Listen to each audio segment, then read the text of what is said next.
as a coach, I'm really pleased with our last 3 results. Coming off a loss against Northwestern, I thought the team really responded well against Iowa, Penn State, and then in our first round against Minnesota in the Big Ten tournament. As a coach, this is sort of where you want your team to be at this time of the year because every game, either ends your season or continues it on. But at the beginning of the season, with this young group, we talked about the process and getting better and learning from every game, and I think they've done a really good job. They responded very well after that loss to Northwestern, and again, they're going to be able to show what they've learned by facing them on Friday. It's going to be very tough, and I think all the opponents we've had in the last couple weeks have really made us a little bit better, and I'm excited to see what this team can do over the next few games.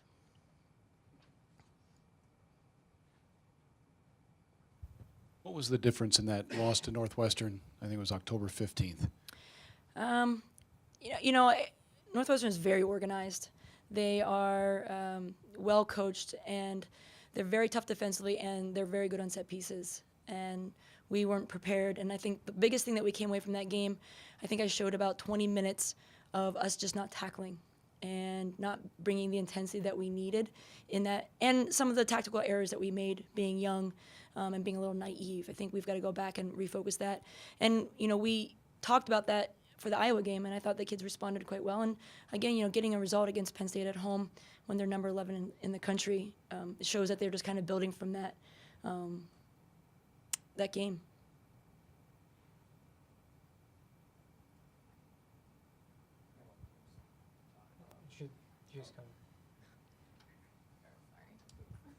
Coach, at this point in the season, have you guys played your best match yet?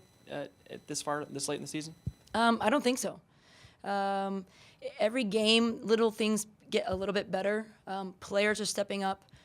During this time of the year, some of the concerns that you have are younger players are starting to get tired. I actually think we're getting stronger at this point, just with the intensity, their focus that they're doing.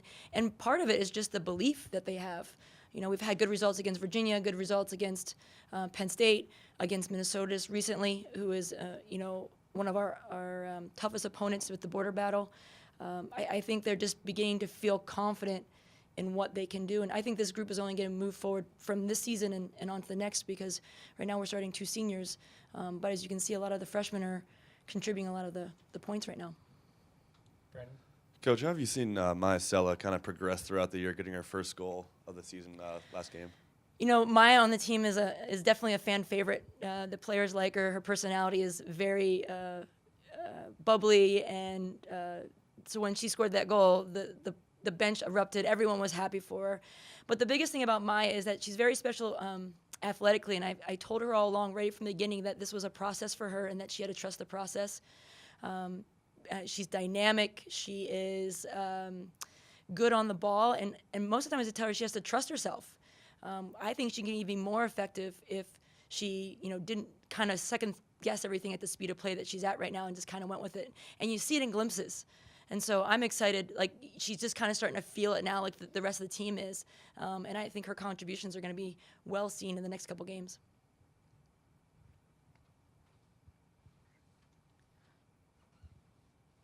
Would you call Danny Rhodes a dominant player?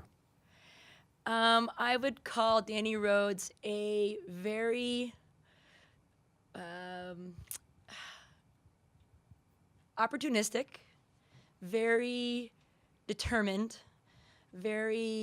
she's very bothersome to play against. I think she's as a center back, I wouldn't want to play against her because you don't know where she's going to be. She's a little feisty. She's all over the place, and when she gets her opportunities, she finishes. And she's been a bright spot for the season. There's a lot of bright spots for the season, but last year she dealt with a bunch of injuries.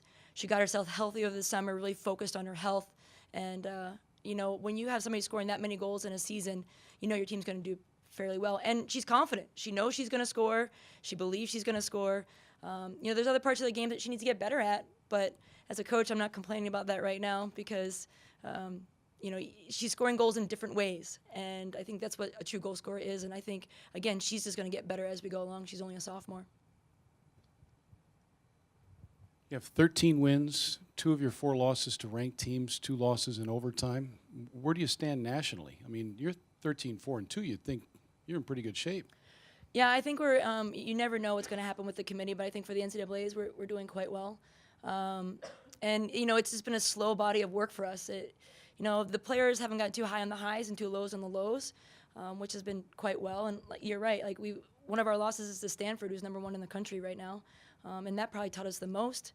And then again, 2 in overtime to Rutgers and Michigan, and then the one against Northwestern. That's the only other team that's beat us in regulation. So there's something to prove on Friday. That if we can get better throughout the season and do better in that game, again, it's to show this group is able to gather information, process it, and apply it to what we're asking them to do. And they've done a great job so far this season.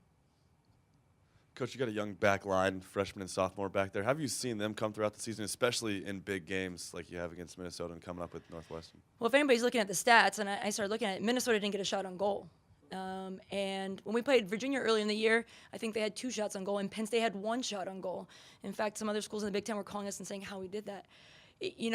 They're just learning from experience. They're intelligent players, so they've picked up on a lot of things fast, things that other teams have exploited us with. They've kind of fixed. At the end of the day, they're going to throw their body in front of anything. Grace Douglas will sell her body out to block shots. If you saw some of the pictures from our Penn State game, it's incredible what she's doing. And I think when you have that belief to block shots and not let the other team do what they're going to do, it builds confidence throughout the entire team. And, we say no shots by the back line, but, the midfield, Alexis Ty is putting in so much energy and so physical that it's truly a team effort. But, Sammy Kleeke has just grown as a player, really smart, as just a soccer person, like a soccer intelligent. And so I think these guys are just going to be better and better. And if I was Caitlin Clem, I'd be happy to have them in front of me right now.